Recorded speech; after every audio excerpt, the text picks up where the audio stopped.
JetBlue has lost seats to Amsterdam Schiphol starting in the summer of 2024, just a few months after starting the service. This is bad news for the airline. Allegiant Air, on the other hand, said that its first Boeing 737 MAX would be arriving later than planned because of problems at Boeing that made it hard to get planes off on time. In the next few years, Flair Airlines wants to grow. Its network and fleet will get bigger over time. Also, Aviation Airlines is going to sell its cargo business while it works on a deal with Korean Air. Let's talk about all of this now.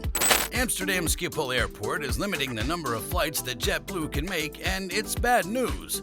In 2024, Amsterdam Schiphol Airport will limit the number of flights that can happen each year. The Dutch government is going to put a new green flying cap in place at the country's main airport at the same time.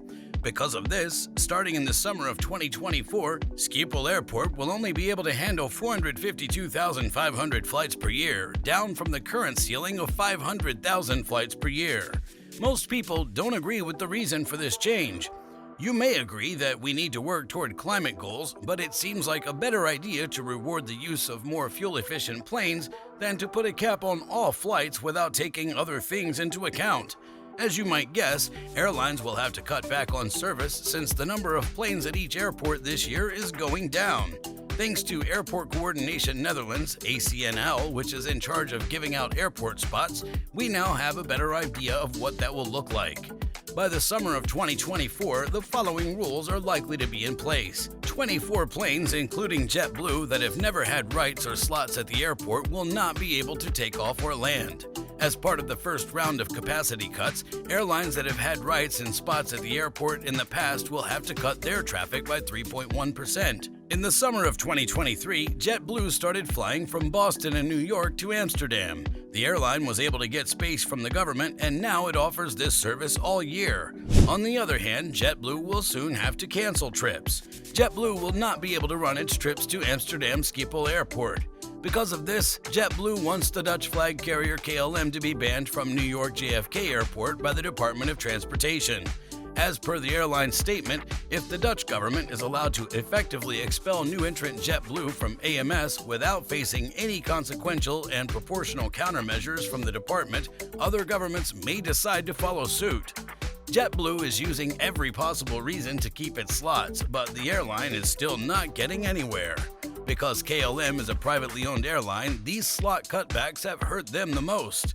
KLM is strongly against the cuts, saying that this is very bad for KLM and puts at risk the network that links the Netherlands to the rest of the world. JetBlue was the first airline to fly to Amsterdam Schiphol Airport. KLM, on the other hand, has been flying to New York Kennedy Airport for decades. Since New York Kennedy Airport isn't cutting slots right now, not letting KLM in would be unfair. The new flight caps are not against the US or JetBlue in any way. If you have to get rid of spots, you should start with the newest ones since they don't have any historical rights attached to them. That being said, most people are against the new flight limits, and you can see why JetBlue would be angry, but their revenge case doesn't seem very strong. At the start of the summer of 2024, Amsterdam Schiphol Airport will have to cut its capacity by 10% because of a new flight limit. We now know how those flight cuts will look. 20 new airlines that want to fly into the airport will have to cut back on service by 3.1%. So will airlines that already have the right to fly there. Moving on to the next topic, due to delays with the Boeing 737 MAX, Allegiant Air has changed its schedules. Allegiant Air, the largest ultra-low-cost airline in the United States, has changed when it will receive its first Boeing 737 MAX plane. The first plane was meant to join the fleet by the end of this year, but now it won't be until early 2024. During the earnings call on November 2nd, CEO of parent company Allegiant Travel, Maurice Gallagher, revealed this new schedule. Changes to the contract, and a new delivery schedule. Allegiant Air said in August that the first of its two MAX planes will not be delivered until after the end of the year, but that the second would be delivered before then. But the events that followed have led to more changes. The airline, based in Los Angeles, changed its original deal with Boeing in January 2022. It now includes orders for 50 737 MAX planes and options for another 50. Allegiant changed the types of 737s it buys and increased the number of 737 MAX options for customers to 30. The new contract showed a different delivery timeline. The first planes will now arrive in late 2023 according to the new agreement, and the first group of 50 planes will arrive in late 2025. We expect a mixed fleet future, even though there have been setbacks. Even with these setbacks, Allegiant Air is still hopeful about adding Boeing narrowbodies to its current fleet of only Airbus A320s. It's clear that mixed fleet operations would be very helpful for the company, especially because they would give them more freedom. With this strategy, Allegiant would be able to use the right-sized planes in a number of areas at the best time. Gallagher thinks that the carrier's financial success in the coming years will be better because more than 50 of the 180 seats in the new MAX fleet will have premium seats. Even though the wait for the first Boeing 737 MAX has been lengthened, Allegiant Air is still committed to growing its fleet to make operations more efficient and improve the customer experience. Now to our final topic. Based in Seoul, Asiana Airlines has decided to sell its cargo operations so that it can merge with Korean Air, which is South Korea's main airline. This was reported by the stock market on November 2, 2023. It had to sell its cargo arm in order to get antitrust approval from the European Commission for its plan to join with Korean Air. Our board of directors has requested that the underwriter, Korean Air, submit a report to the European Commission in order to satisfy the prerequisites for closing the transaction related to the new share subscription agreement concluded between the underwriter and the company, the airline said in the file seen by CH Aviation. We talked about whether to accept the corrective action plan that was presented, and in the end, we agreed to it exactly as it was first suggested.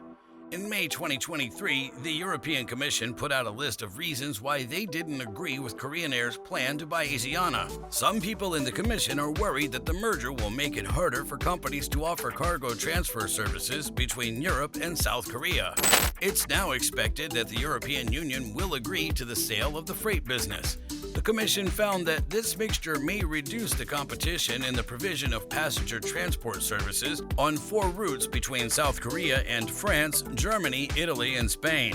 This includes services for moving goods. It's important to note that the merger plan needs legal approval from 3 more countries besides the EU: the United States, Japan, and the EU. People who worked at Asiana were scared when the sale choice was made.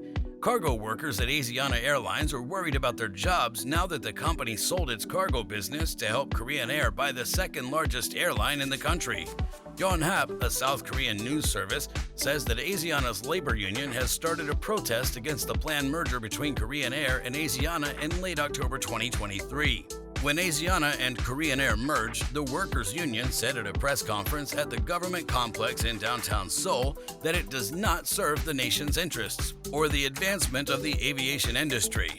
It also raised questions about Korean Air's choice to keep Asiana employees after the deal was over. Asiana agreed to be bought by Korean Air in 2020. The deal was supposed to be finished by the end of the first half of 2021, and the new company was supposed to start doing business in 2022. The planned merger has been pushed back, though, because trade approval processes in several countries are taking too long. Thank you so much for watching this video. Stay tuned for more.